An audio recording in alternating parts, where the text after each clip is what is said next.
आज की टॉपिक है values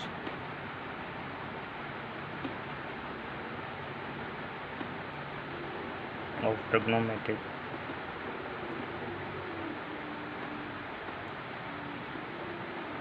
ratios of 30 degree and 30 angle। अगर कोई भी ट्रायंगल जिसकी एक एंगल 30 डिग्री है तो उसके रेशियोज़ कैसे फाइंड करेंगे। उसके रेशियोज़ फाइंड करने के लिए हमें उसकी साइड्स की मेजरमेंट लाजमी पता होनी चाहिए।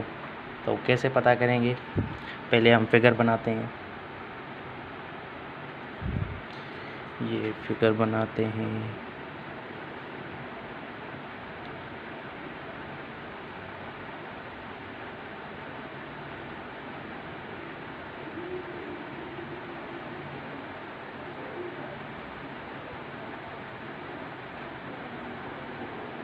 ये एंगल हो गए 30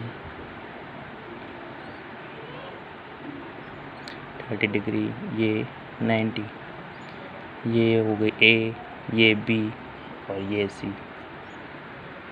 ए के सामने वाली साइड ए, बी के सामने इसको सी नाम देते हैं और इसको बी देते हैं, सी। और ये हो गया बी के सामने साइड बी। अब कैसे पता चले कि ये ए बी और सी किसके बराबर है। तो हम ऐसे करते हैं, एक ट्रायंगल बनाते हैं जो कि इक्वेटरल ट्रायंगल हो।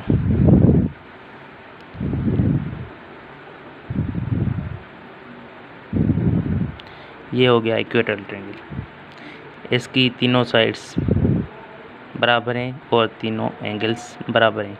सपोज करें तीनों एंगल्स कितनी है, 60 और तीनों एंगल्स बराबर हैं। अगर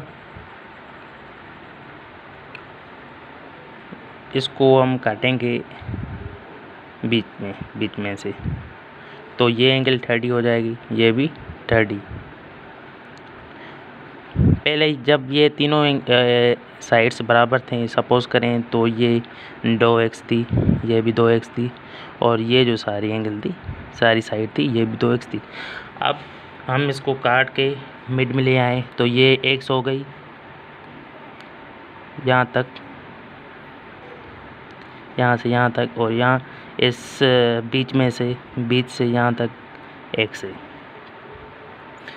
अब अगर 30 एंगल है और 30 एंगल है, दूसरा राइट एंगल है, तो हमें पता चला उसके सामने वाला साइड, मतलब परपेंडिकुलर जो है वो x है, तो उसका हाइपोटेन्यूज जो 90 एंगल के सामने होता है वो डबल x होगा।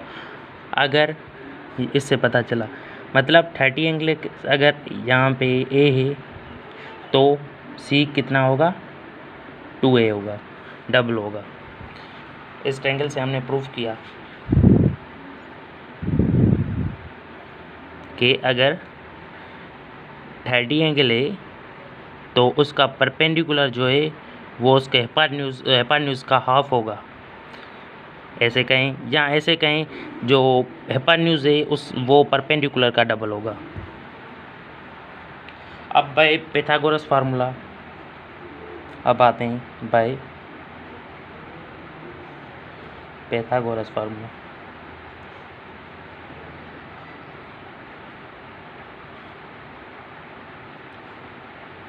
बाय पाइथागोरस फार्मूला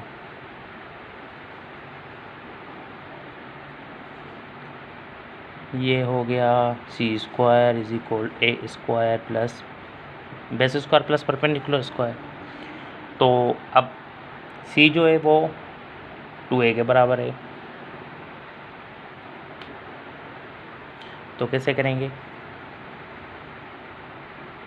ए स्क्वायर, ये अब बी जो है इधर जाएगी तो क्या होगा, सी स्क्वायर माइनस बी स्क्वायर, ये हो गया ए स्क्वायर, तो सी पुट द वैल्यू ऑफ सी। सी किसके बराबर है? सी बराबर है,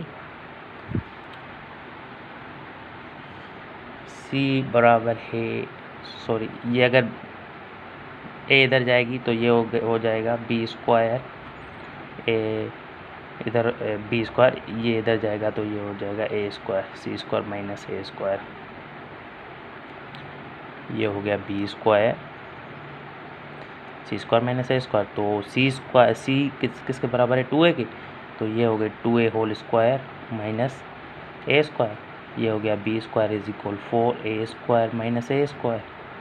तो ये हो गया b square is equal 3a square.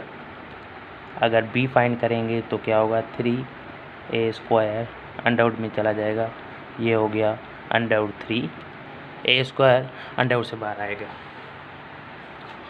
b हो गया अंडरवुड 3a। तो अब वैल्यू पुट करेंगे, वैल्यू कैसे पुट करेंगे? ये तो हो गया 2a, वो तो हमने इक्वेटरल ट्रायंगल से फाइंड किया, ये हमने पैथागोरस से फाइंड किया, ये हो गया अंडरवुड 3a के।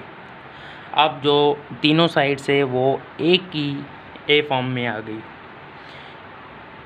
वो 2 हाइपोटेन्यूज 2a हो गया, परपेंडिकुलर a हो गया और बेस अंडरवुड 3a हो गया। अब हम रेशोज़ लेंगे, अगर हम लेते हैं साइन 30 तो ये क्या हो गया? साइन 30 होगा परपेंडिकुलर ओवर हाइपोटेन्यूज, a और हाइपोटेन्यूज क्या है? 2a, a और 2a, तो ये हो गया a में कट जाएगा तो ये हो गया 1/2। और अगर हम लेते हैं cos 30 डिग्री तो ये क्या हो गया? बेस, बेस क्या है? बेस है अंडरवुड 3a, बेस और हाइपोटेन्यूज, हाइपोटेन्यूज है 2a, तो a में कट जाएगा, ये हो जाएगा अंडरवुड 3/2। अब लेंगे tan 30 डिग्री, ये हो जाएगा perpendicular over base, perpendicular a है और बेस है अंडरवुड 3a, a में कट जाएगा तो ये हो जाएगा 1/3। अब हम लेते हैं tan, तो काट लेते हैं, काट 30 डिग्री, ये उल्टा हो जाएगा tan के, तो ये हो जाएगा √3, 1/3। काट जो है रिवर्स है तो रिवर्स हो जाएगा, तो 1 जो √3 है ऊपर चला जाएगा, 1 नीचे आ जाएगा, तो 1 नीचे लिखने की ज़रूरत नहीं होती है, काट। और अगर हम sec 30 लेते हैं, sec 30 इसको उल्टा करेंगे तो ये हो जाएगा 2/3। और अगर हम cosec लेते हैं तो ये हो जाएगा 2, 1/2, तो ये हो जाएगा 2।